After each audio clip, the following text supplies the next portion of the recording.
Hello दोस्तों, मैं संजीव आपका एक बार फिर स्वागत करता हूं अपने यूट्यूब चैनल स्टॉक विचार में। दोस्तों आज एक नया इंडिकेटर लेके आया हूं जिसकी मदद से दोस्तों अगर लॉस हो रहे हैं तो उनको काफ़ी मिनिमाइज किया जा सकता है और प्रॉफिट में आया जा सकता है। लेकिन इसके लिए कुछ रूल्स हैं दोस्तों। डिसिप्लिन के साथ ट्रेडिंग करें, रूल फॉलो करें तो आप एक प्रॉफिटेबल ट्रेडर बन सकते हैं। रूल बिल्कुल सिंपल है दोस्तों, लेकिन डिसिप्लिन मेंटेन करके रखना पड़ेगा। तो हमारा जो ये इंडिकेटर है ये है QQEX। हम इसको इंडिकेटर में जाएंगे और सर्च करेंगे QQEV6। ठीक है, ये है QQE cross V6 bye Justin का। ठीक है, 2610 लोगों ने इसको डाउनलोड किया है या इसको फॉलो करते हैं। ठीक है जी। और दूसरा जो हमारा इंडिकेटर है वो है QQE MT4 glaze modified by Justin का। दोनों एक जैसे, तकरीबन एक जैसे ही हैं। ठीक है, तो हमने अपने इंडिकेटर लगा लिए हैं दोस्तों। ठीक है, दूसरा काम क्या करेंगे हम, जो हमारा QQEX V6 है इसको हम एज इट इज रहने देंगे, इसमें कोई चेंज नहीं करेंगे। और जो हमारा QQE MT4 ग्लेज मॉडिफाइड है उसमें थोड़ी सी चेंजिंग करेंगे। इसमें क्या है, पहले मैं एक बार डिफॉल्ट जो सेटिंग थी वो लगा के दिखा देता हूँ। ठीक है, अभी हमने क्या करना है, सारी चीज़ों को, इनको तकरीबन सबको हटा देना है। जैसे क्रॉस ओवर को हटा देना है, अंडर चैनल को हटा देना है, cross over, cross under, cross over, इसको भी हटा देना है और इसको भी हटा देना है। ठीक है, और बाकी चीज़ों को हम यूं का यूं रहने देंगे। दोस्तों इसमें कौन कौन से नियम या रूल्स है उसका यूज़ किया है मैंने, उसको जानने के लिए लास्ट तक बने रहें। आपके साथ दिक्कत क्या है, आप थोड़ा सा वीडियो देखते हैं और फिर भाग जाते हैं, इसी वजह से आपको चीज़ों का पता नहीं लग पाता। तो दोस्तों क्या स्ट्रेटजी है उसको जानने के लिए लास्ट तक वीडियो को देखा करें और कुछ दिन के लिए इंडिकेटर को या स्ट्रेटजी को फॉलो किया करें। हो सकता है कि किसी एक दिन को स्ट्रेटजी नहीं चलती लेकिन अगले दिन चलती है। दूसरी बात क्या है, रिस्क रिवार्ड रेशियो है, वो सबसे इंपॉर्टेंट चीज होती है। अगर आप उसको फॉलो करेंगे तो आप एक प्रॉफिटेबल ट्रेडर बन पाएंगे। ठीक है दोस्तों, तो अब मैं जो ये स्ट्रेटजी है इसमें एंट्री के रूल बता देता हूं आपको। पहला तो क्या है, हमें एंट्री जो ये ब्लू या स्काई ब्लू कलर की जो लाइनें हैं इसके पास में ही हमने एंट्री लेनी है। ठीक है, क्योंकि यहाँ पर हमारा रिस्क रिवार्ड रेशो हमारे फेवर में होता है। हमने अगर दूर कहीं इससे एंट्री नहीं लेनी है, मार्केट ऊपर जाती है जाने दीजिए, नीचे जाती है जाने दीजिए, लेकिन हमने अपना पैसा बचा के रखना है, पैसे को नहीं खोना है। हमें कभी ना कभी एक दिन में या नेक्स्ट डे में, हमें जब भी मौका मिलेगा, जब हमारी कंडीशन मैच होंगी तब हम एंट्री करेंगे। ठीक है दोस्तों, तो हमारा पहला नियम हो गया कि हमें इस लाइन पे, ठीक है, ये हमारी 16, 21 और 26 की मूविंग एवरेज है, उसकी लाइन है, हमें इसके पास में एंट्री करनी है। ठीक है जी। दूसरी बात क्या है, हमें एंट्री कब करनी है, जब हमारे जो ये ऑरेंज लाइन है ये क्रॉस करके ऊपर या नीचे जा रही हो, ऊपर जा रही होगी तो हम बाय करेंगे और नीचे जा रही होगी तो हम सेल करेंगे। ठीक है जी। जैसे आज का देखिए, आज जब निफ्टी खुला, ठीक है, ये तकरीबन 17,707-7-8 के आसपास खुला था, उसके बाद धीरे धीरे नीचे आना चालू हुआ। ठीक है, दूसरा हमने जहां तक हो सके हमें फर्स्ट 5 मिनट की कैंडल है उस पर एंट्री लेने से हमें बचना है। ठीक है जी। इसका जो टाइम फ्रेम होगा वो 5 मिनट का होगा। ठीक है जी। तो हमारा निफ्टी खुला और उसके बाद धीरे धीरे नीचे आना चालू हो गया।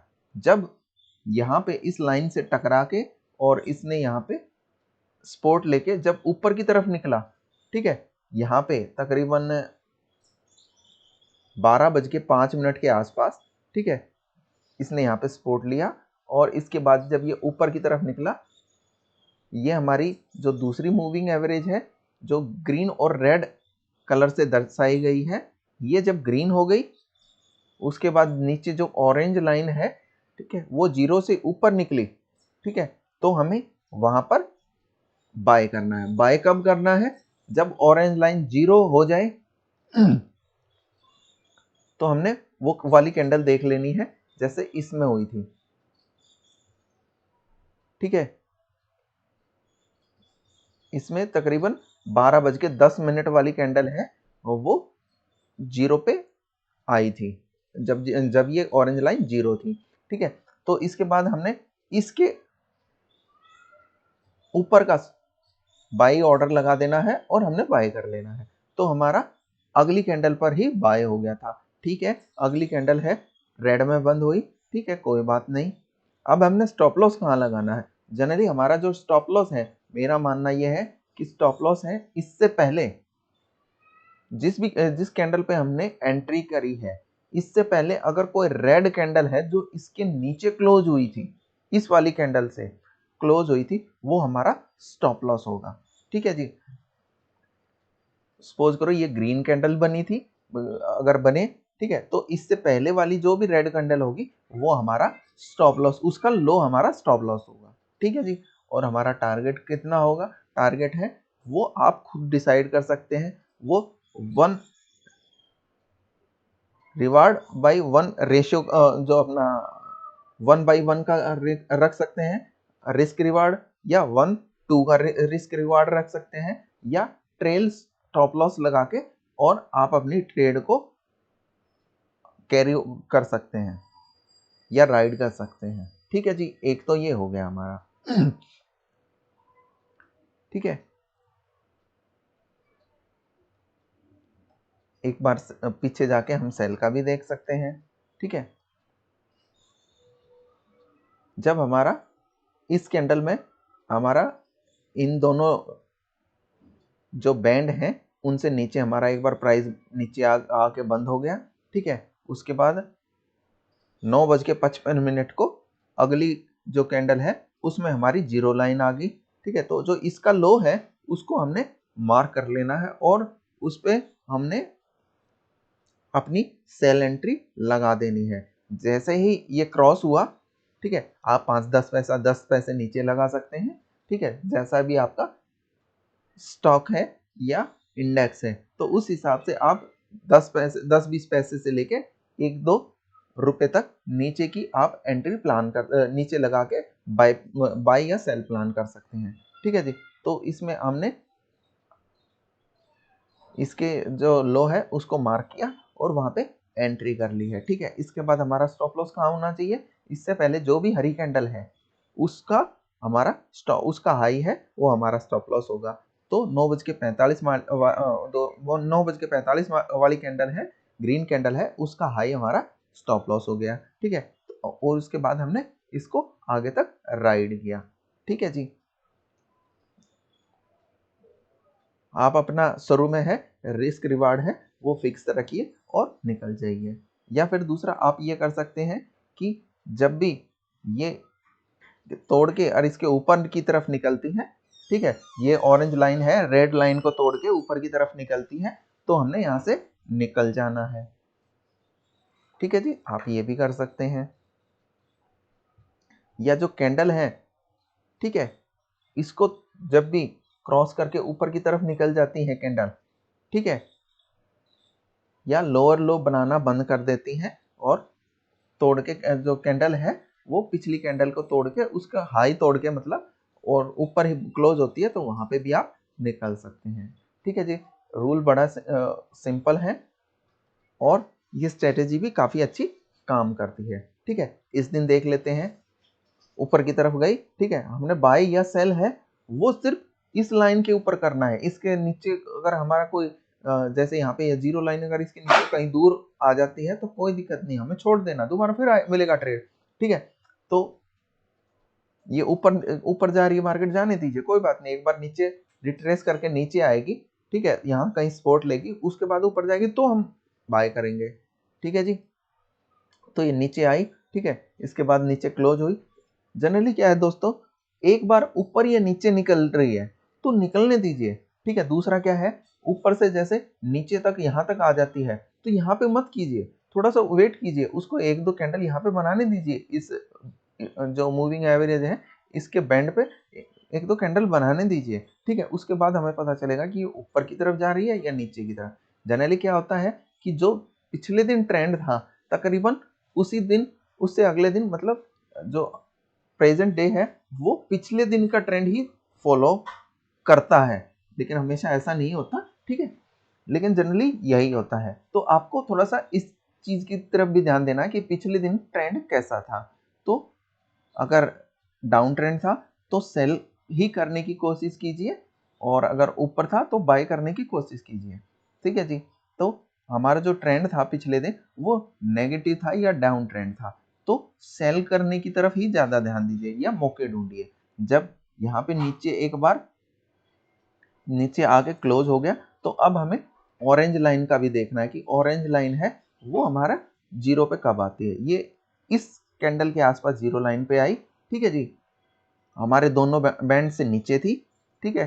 तो हमने इसके नीचे का जो लो था वो मार्क किया और हमने सेल ऑर्डर लगा दिया। अगली कैंडल में जैसे ही इसने लो तोड़ा तो हमारा सेल हो गया। अब हमने स्टॉप लॉस कहाँ लगाना था, मैंने बोला था जो इससे पहले वाली ग्रीन कैंडल है इससे ऊपर होनी चाहिए, लेकिन उसकी क्लोजिंग है इस वाली कैंडल से ऊपर होनी चाहिए।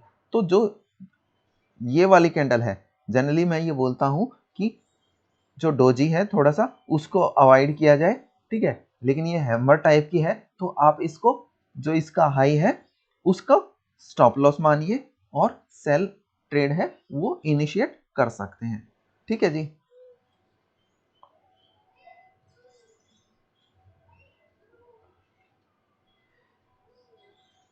और अपना 1-1 का या 1-2 का जो रिस्क रिवार्ड है उसके हिसाब से आप एग्जिट कर सकते हैं, ठीक है। उसके बाद ये यहां से दोस्तों वापस गया, इसी जो हमारा बैंड था इससे ऊपर नहीं निकल पाया, ठीक है। अब दोबारा फिर ये जीरो लाइन के नीचे ट्रेड करने लग जाए तो फिर देखिएगा इसने यहाँ पे ट्रेंड लाइन के जो ये अपनी जो बैंड है, ईएमए बैंड है या जो मूविंग एवरेज का बैंड है, इसके नीचे जब आई और हमारी जीरो लाइन भी आ गई तो इसके नीचे हमने अपना सेल का फिर ऑर्डर लगा देना है, ठीक है। और जो हमारी ग्रीन कैंडल है इससे पहले जो भी, या तो आप इसका लगा सकते हैं, ठीक है, जो हाई है उसके ऊपर अपना स्टॉप लॉस लगा सकते हैं और फिर सेल ट्रेड है इनिशिएट कर सकते हैं, ठीक है। जनरली मैं कहता हूं दोस्तों 1 का रिस्क रिवार्ड रखिए। आप 50 क्वांटिटी है या आधी क्वांटिटी है, 50% क्वांटिटी है, वो 1:1 में निकल जाइए। बाकी के जो आधी क्वांटिटी है उनका 1:2 तक वेट कीजिए, ठीक है जी। उसमें से भी 1:2 का रेशियो आ जाए तो उसमें से आधी निकाल सकते हैं और बाकी आधी के लिए आगे तक आप स्टॉप लॉस है वो ट्रेल कर सकते हैं। तो काफी आसान स्ट्रेटजी है दोस्तों, आप इसको देख सकते हैं, इंडिकेटर को लगा सकते हैं, थोड़े दिन पेपर ट्रेड से प्रैक्टिस कीजिए और जब आपको कॉन्फिडेंस आ जाए तो लो क्वांटिटी के साथ आप इस इंडिकेटर को यूज कर सकते हैं। तो दोस्तों आप आज के लिए बस इतना ही। आपको ये स्ट्रेटजी कैसे लगी और क्या आपने इस इंडिकेटर को यूज किया है, तो कमेंट बॉक्स में ज़रूर लिखिएगा। और अगर आपने यूज़ नहीं किया है तो आप इसको यूज़ करके देखिए और कमेंट बॉक्स में कमेंट लिखिए कि आपको ये इंडिकेटर कैसा लगे। आशा करता हूँ आपको ये वीडियो अच्छा लगा होगा, और अगर वीडियो अच्छा लगा हो तो वीडियो को लाइक कीजिए और मेरे चैनल को सब्सक्राइब कीजिए। धन्यवाद दोस्तों।